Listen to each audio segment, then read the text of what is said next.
રુધિરાભિસરણ તંત્ર, પરિવહન તંત્ર. શું તમે ક્યારે તમારા હૃદયને ધબકતું અનુભવ્યું છે?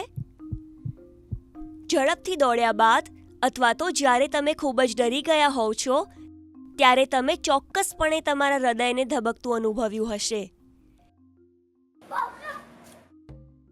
તમારી છાતી પર હાથ રાખો અને જાતે જ અનુભવ કરો. છાતીમાં કઈ બાજુએ ધબકારા સારી રીતે અનુભવાય છે? ડાબી બાજુએ. એવું થવાનું કારણ એ છે કે આપણું હૃદય પાંસળીઓના પિંજરામાં સહેજ ડાબી તરફ હોય છે. શું તમે જાણો છો કે આપણું હૃદય દિવસમાં લગભગ 1 લાખ વખત ધબકે છે? એટલે કે એક વર્ષમાં લગભગ 3.5 કરોડ વખત. તે ખૂબ જ મહેનત કરે છે. પરંતુ આ બધી ધકધક કોના માટે? ચાલો જોઈએ. આપણું હૃદય આપણી મુઠ્ઠીના કદનું માંસપેશીઓનું બનેલું એક અંગ છે. તે એક પંપની જેમ કામ કરે છે. આ પંપથી રુધિર સમગ્ર શરીરમાં પહોંચે છે અને પાછું પણ આવે છે. જતી વખતે તે ઓક્સિજન અને અન્ય પોષક તત્વો લઈને જાય છે અને શરીરમાંથી પાછા ફરતી વખતે તે કાર્બન ડાયોક્સાઇડ અને અન્ય કચરો લઈને પાછું આવે છે. આ આવન જાવનનો ક્રમ જાળવી રાખવા માટે આ પંપ ધગધગ થતો રહે છે. હૃદયમાં 4 ભાગ હોય છે, 2 જમણી બાજુએ અને 2 ડાબી બાજુએ, અથવા 2 ઉપર અને 2 નીચે.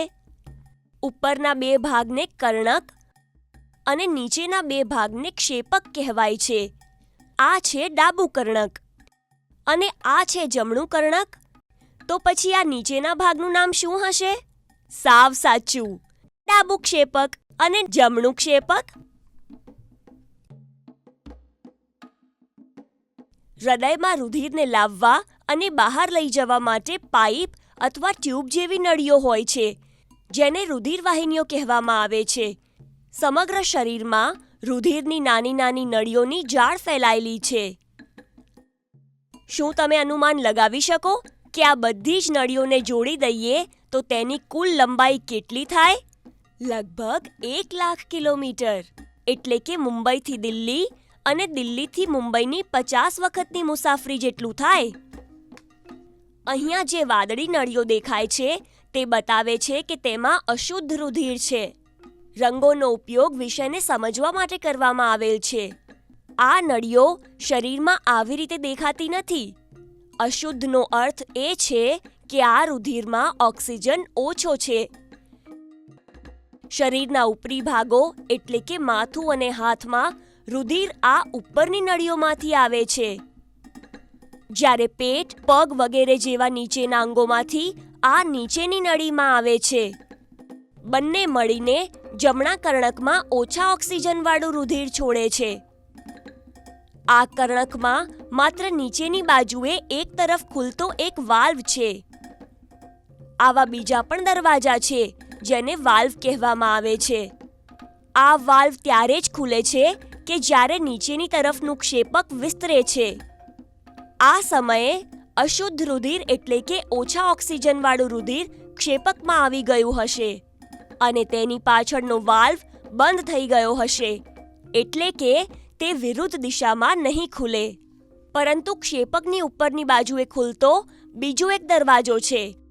જ્યારે આ ક્ષેપક સંકોચાય છે ત્યારે જેવી રીતે એક પાઉચને દબાવવાથી અંદરનું દ્રવ્ય અથવા પેસ્ટ બહાર નીકળે છે, તેવી જ રીતે રુધિર જમણી અને ડાબી બાજુની વાદળી નળીઓમાંથી બહાર નીકળી જાય છે. પરંતુ તે રુધિર આખરે જાય છે ક્યાં? તે સમગ્ર શરીરમાં નહીં પરંતુ ફેફસામાં જાય છે. એક વાદળી નળી જમણા ફેફસામાં રુધિર લઈ જશે અને બીજી ડાબા ફેફસામાં. ફેફસામાં નાની નાની નળીઓ હોય છે જ્યાં આ અશુદ્ધ રુધિરની મુલાકાત ઓક્સિજનયુક્ત હવા સાથે થાય છે.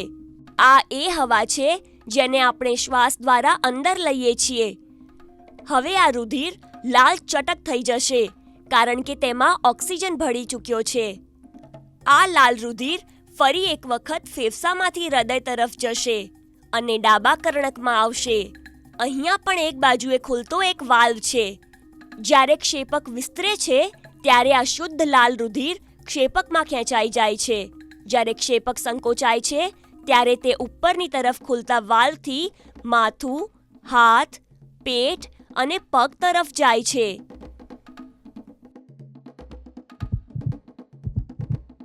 હૃદયનું સંકોચાવવું અને સામાન્ય થવું એ હૃદયનો એક ધબકારો બને છે અને આ ધબકારા સતત ચાલતા રહે છે. રુધિર સમગ્ર શરીરમાં જાય છે, પાછું આવે છે,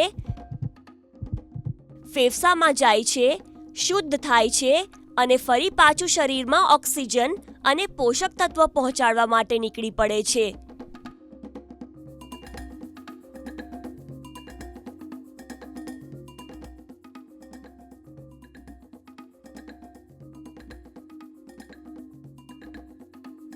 તો આ હતી આપણા રુધિરાભિસરણ તંત્રની વાર્તા, જેના કારણે આપણે જીવીએ છીએ.